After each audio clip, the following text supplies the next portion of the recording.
Yo, Heavy Tribe, it's Ez, and I'm here today in the company of Brodie, badass frontman for the death metal / hardcore band Honest Crooks. Now, if you ain't familiar, well, they sound like this.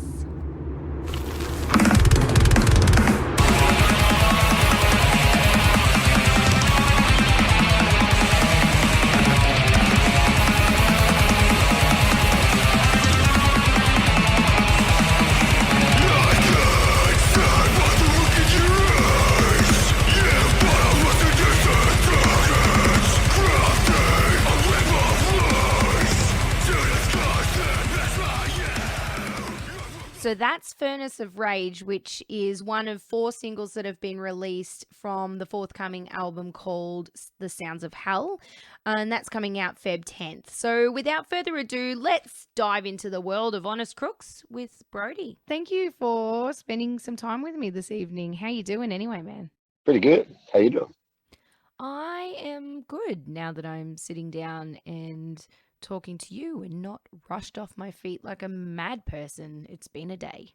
Now it's hectic times in Honest Crooks, right? You guys not long released a new single, Furnace of Rage, am I right? Yes. That's one. We just released like 3 singles, so that's one of the 3. Yeah. But then you've got The Sounds of Hell, which is the album that's being released, and then you're about to hit the road for a tour. Which from what I could see appears to have very few rest days. So how are you feeling? Are you pumped? Are you nervous? Are you exhausted already just thinking about it, or all of the above? I'm pumped because that's like one of the shorter tours that we've done, I guess.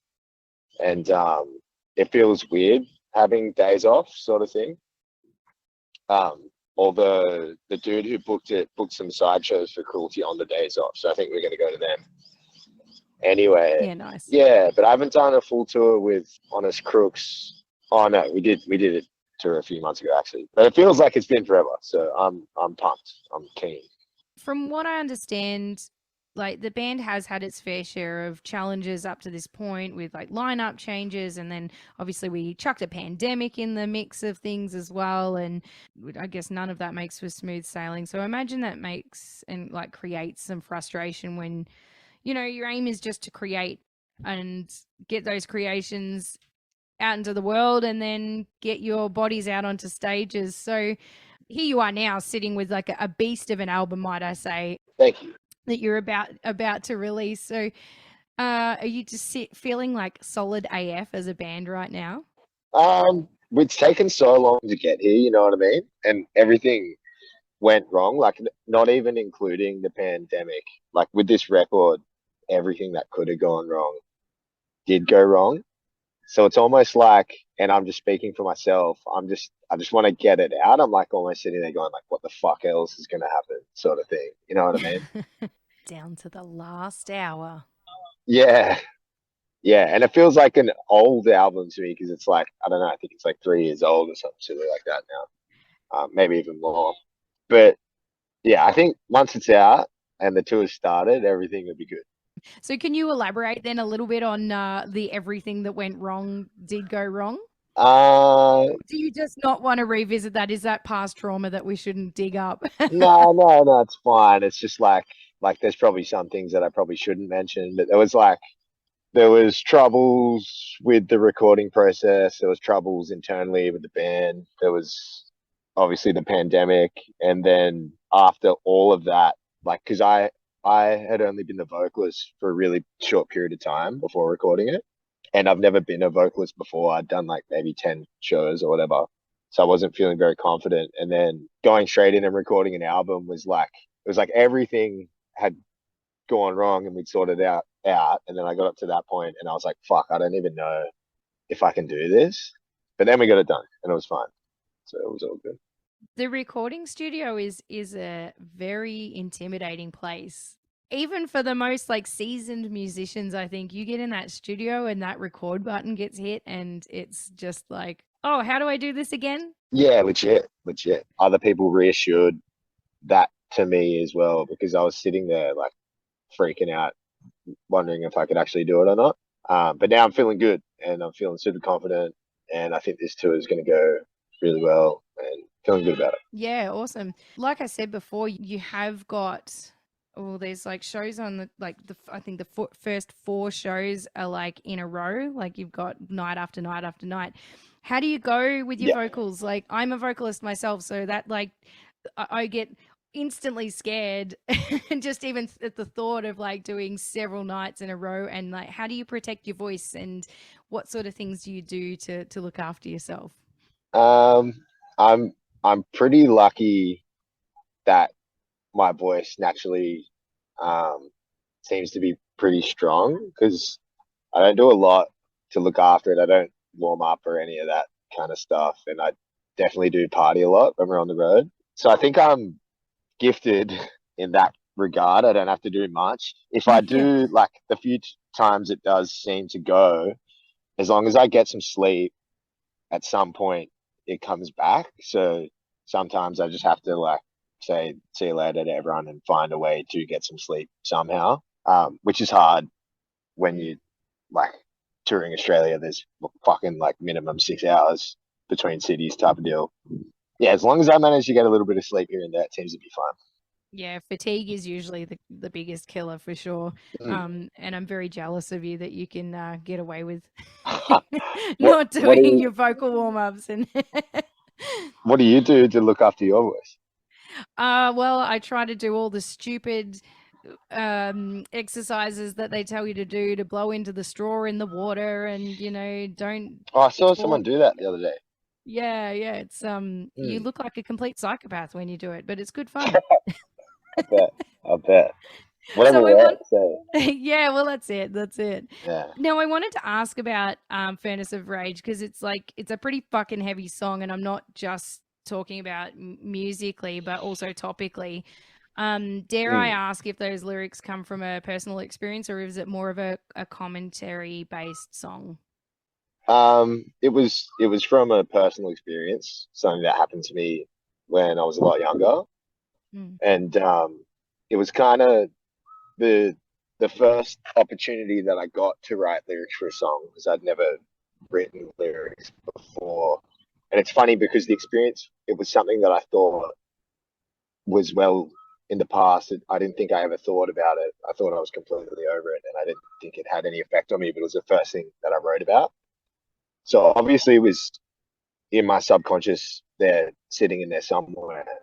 So, um, and then writing the song was like equally cathartic as well as it was really scary because I was like, fuck, now people are going to hear that or read that or whatever, and there's going to be like some level of judgment.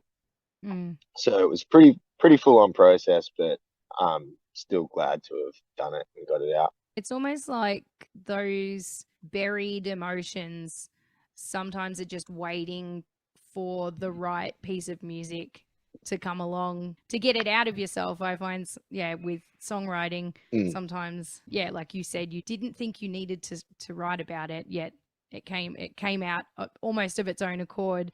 And there's definitely a lot of anger in that song. You can feel that, but yeah. there's also a whole lot of vulnerability required to sing about topics like that. So I guess it's very brave to put yourself out there like that. And even more so, man, for it to be like the first lot of lyrics that you've written for the band. Mm.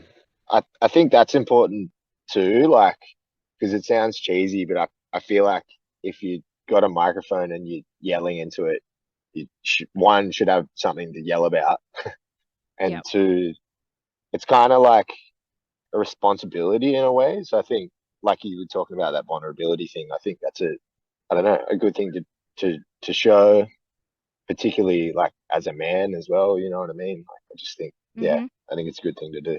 For sure. And there's always going Mm, to be apprehensions, and like you said, putting yourself out there is scary, but I would imagine that you found more often than not people are more likely to congratulate you and almost thank you for putting yourself out there, because if they resonate with it and they've gone through the same sort of thing, then you've made that connection with mm. someone, you've made someone else feel better, and you've been their voice. So And that's a win. yeah, hell yeah. Hell yeah. Yeah.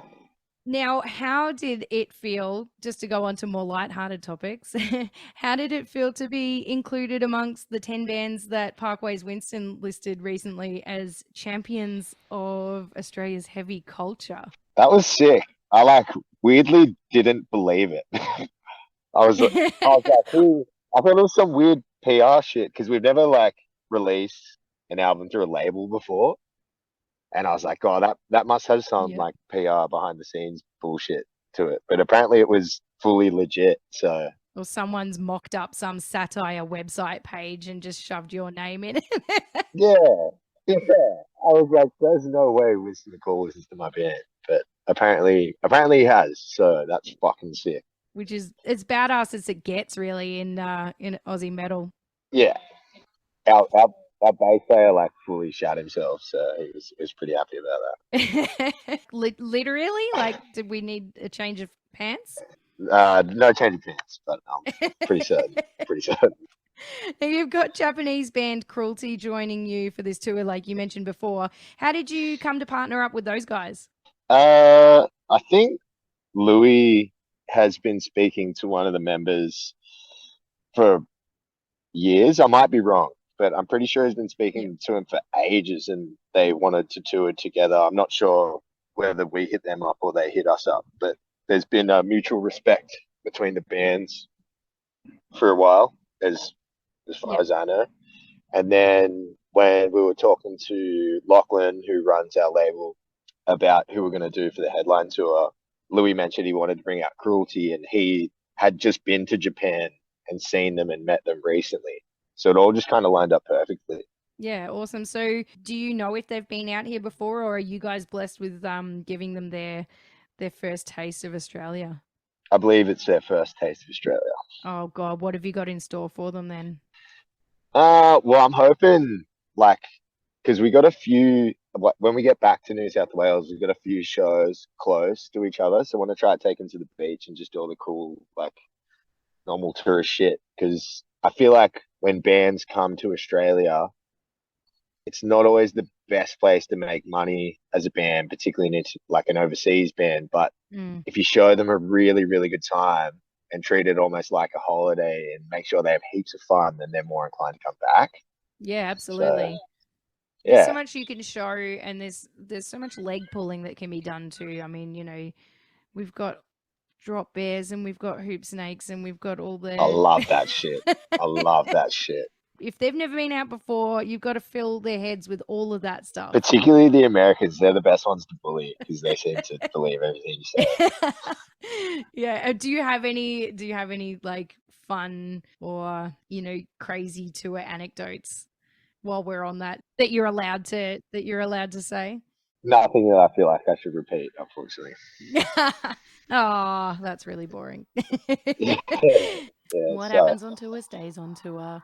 So is there any particular location on the tour that you're looking forward to most?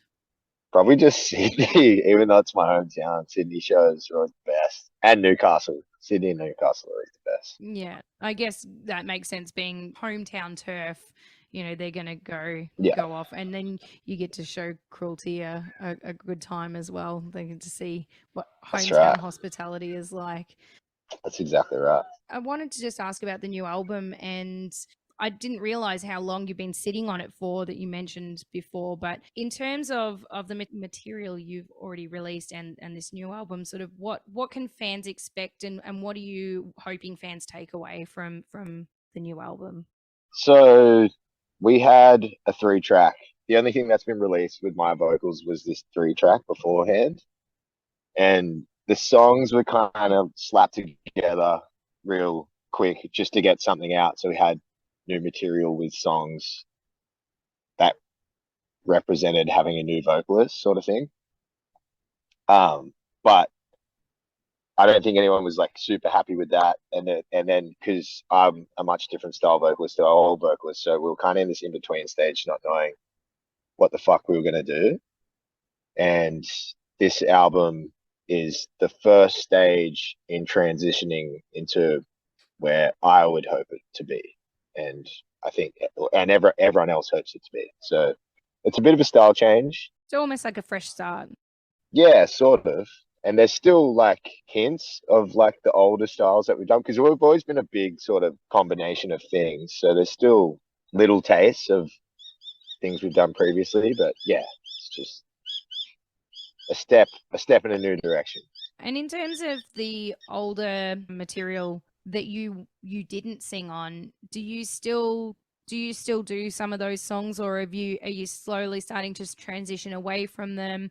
Are there crowd favorites that you're gonna latch on to and keep? We try not to because like I'm kind of shit compared to our old vocalist, just like technique wise, you know what I mean? He's like much more practiced and just better in that regard. So we try avoid them just because I suck at singing them, and also even because I used to play guitar in the band before I was a vocalist, and the older style of music that Honest Crooks play, I just don't really fuck with that much anyway. Yeah, so if it was up to me, we'd never play any of those songs. But there's a couple that are fucking sick that we'll whip out here and there as like encores and that, but Yeah, sure.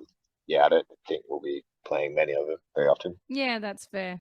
Well, I mean, like I said, you've got a banger of a new album that's about to come out, and there's a whole lot more that people are about to experience. So, onwards and upwards from there, I would say. Thank you. Now, since I was running behind schedule tonight, I'm very conscious not to eat up too much more of your time, Brodie. So, what I will do is I'll just say all the best with this upcoming tour and the release of the album, which I have listened to. It's really fucking good, and I think it's going to be really well received. No worries. Thanks heaps.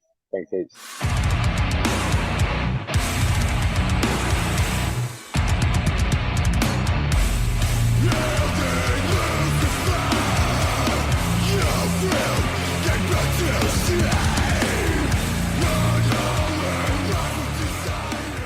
Now, due to some pesky technical difficulties with audio software, this interview was actually unable to be published at the intended time. So, at the time of the recording, Sounds of Hell wasn't yet released, but guess what? Now it is. So, you can head to Bandcamp, which is honestcrooks.bandcamp.com, and you can buy yourself a limited edition vinyl, or you can buy it digitally. And of course, it's on all the streaming platforms too. It isn't too late to go and catch them on their tour. So they're kicking off as of February 16th. So go check out the socials for all the dates and see where they might be playing near you.